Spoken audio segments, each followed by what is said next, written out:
बहुत सीधा सा है कि हम तो कहते रहे कि मदरसे में आतंकियों की नर्सरी है, ट्रेनिंग है, इसलिए मरकज को टारगेट किया था। और ये साबित कर दिया पाकिस्तान के रक्षा मंत्री ख्वाजा आसिफ ने भरी संसद में कि सेकंड लाइन ऑफ डिफेंस मदरसे के बच्चे।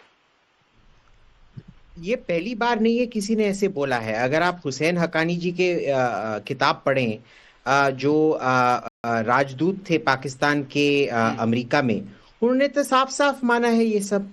कई सारे पाकिस्तान जनरल, हर पाकिस्तान जनरल जो है जब रिटायर हो जाता है कोई ना कोई किताब लिखता है कि वो कितने यशस्वी दूसरे सिकंदर थे जिन्होंने ये टेररिज्म को पाला पोसा और हिंदुस्तान के खिलाफ इस्तेमाल किया। तो ये कोई नई बात नहीं है।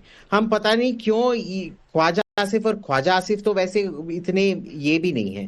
वैसे अगर आप देखेंगे इधर आई थिंक राहुल गांधी के पास ज्यादा पावर है जितना ख्वाजा आसिफ रक्षा मंत्री होके भी उधर वील्ड कर सकते हैं। तो ये कोई नई बात नहीं है, कुछ नई बात सुनाई है मेरे। नहीं, बिल्कुल कोई नई बात नहीं है, लेकिन जिस तरीके से ये तस्वीरें सामने आई हैं और जिस तरीके से भरी संसद में जफर इस्लाम कहा जा रहा है कि पाकिस्तान के प्रधानमंत्री गीदड़ हैं, उनके लिए ऐसे शब्दों का इस्तेमाल उन्हीं के सांसद कर रहे हैं। शहबाज शरीफ पब्लिक प्लेटफॉर्म पर दिखाई कम देते हैं। अब ये बातचीत कि भाई आतंक को जिस तरीके से टारगेट किया गया जफर इस्लाम, तो भारत का दावा एक बार फिर से पाकिस्तान ने पुख्ता किया है कि आतंकी से यूएन डेजिग्नेटेड टेररिस्ट से जनाजे की नमाज पढ़वाएंगे। रक्षा मंत्री कहेंगे कि आतंकी हमारे सेकंड लाइन ऑफ डिफेंस है। तो यही पाकिस्तान का असल कैरेक्टर है। तो देख लीजिए इसमें क्या होगा। चीन, यूएन में तो कुछ होगा नहीं क्योंकि चीन हमेशा अपना वीटो इस्तेमाल करेगा, पर ये क्यों ऐसे शब्द इस्तेमाल हो रहे हैं देख लीजिए। अभी जब आता हूं जरा जफर इस्लाम को बोलना था इस पर सवाल मुझसे। सॉरी, मैं बात कर रहा हूं या जफर? हाँ, देखिए मैं आपका सवाल सुन चुका हूं। मैं ये बताना चाहता हूं कि ये एक ऐसा पल है जिसपे पूरा देश गर्वान्वित हो रहा है, और जिस तरह से शौर्य दिखाया है हमारे जवानों ने, हमारे आर्म फोर्सेस ने, वो गर्वान्वित करने वाली बात तो है। लेकिन उससे भी ज्यादा खुशी जब होती है जब पाकिस्तान में बैठे संसद में उसी के प्रधानमंत्री की को गीदड़ और क्या क्या क्या क्या लफ्जों से जो उनको एड्रेस करते हैं, और वहीं पर शेर जो है उनके लिए भी मोदी है। आप जितने भी पाकिस्तानियों से पूछिए तो बोलेगा मोदी शेर है, इसलिए कि घर में घुस के मारता है, आसमान से मारता है, जमीन में भी बैठने नहीं देता है सुकून से, इसलिए कि अपने देश की रक्षा करना उसको मालूम है। आज जिस तरह से हमने कूटनीति में पूरे दुनिया में डिप्लोमेटिक अप्रोच जो हमारा रहा है, उससे कामयाबी मिली है कि दुनिया के हर देश ने या तो हमारा समर्थन किया है या तो पाकिस्तान से अपने आप को अलग थलग किया है। जो देश पाकिस्तान के साथ भी रहते थे वो आज पाकिस्तान के साथ देखे नहीं जा रहे, और भारत के साथ हर देश खड़ा है और कहता है कि आतंकवाद में खत्म करने के लिए जो आदरणीय प्रधानमंत्री ने जो पहले शुरू से जो कोशिश की है उसके साथ हम खड़े हैं। आज भारत की लड़ाई नहीं अकेले, ये पूरे देश के, पूरे दुनिया की लड़ाई है और उसमें हम साथ हैं। लेकिन ये बेड़ा किसने उठाया? प्रधानमंत्री जी ने। और इस पूरे टेरर फैक्ट्री को बढ़ाने का काम पाकिस्तान के वजीर आजम कर रहे हैं। तो आज मुझे ऐसा लगता है कि पाकिस्तान बिल्कुल, वहां पाकिस्तान की जो सेना है वो उसका, अभी मैं सुन रहे थे उसके चीफ की भाषा, ये किस तरह की बातें कर रहे हैं? ये सेना को क्या मदरसे में भेज रहे हैं क्या? ये मदरसे की बात कर रहे हैं?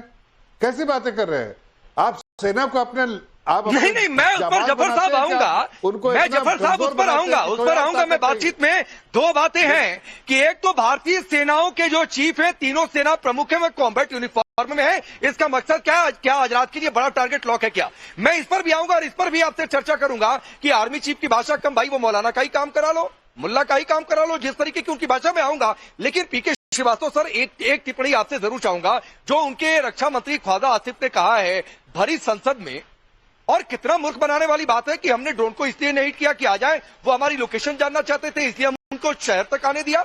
मतलब एक रक्षा मंत्री का इस तरीके के बयान अपनी आवाम को मूर्ख बना रहे हैं, अपनी नाकामी का ढिढोरा वो खुद पीट रहे हैं। राकेश जी, मैं तो इन लोगों की बातें सुन के बहुत हैरान होता हूं।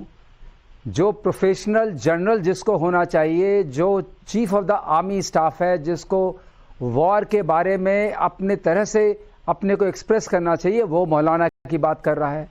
जो रेल मंत्री है वो बम की बात कर रहा है, एटम बम की बात कर रहा है, और जो रक्षा मंत्री है वो मदरसों की बात कर रहा है। ये किस तरह का देश है, किस तरह का शासन तंत्र है। मैं आपसे कह रहा हूं, आपसे मैं शर्मसार हूं कि हम लोग पाकिस्तानी आर्मी को अपने दिलों में बहुत इज्जत से देखते थे। हमेशा वही बात हो रही है।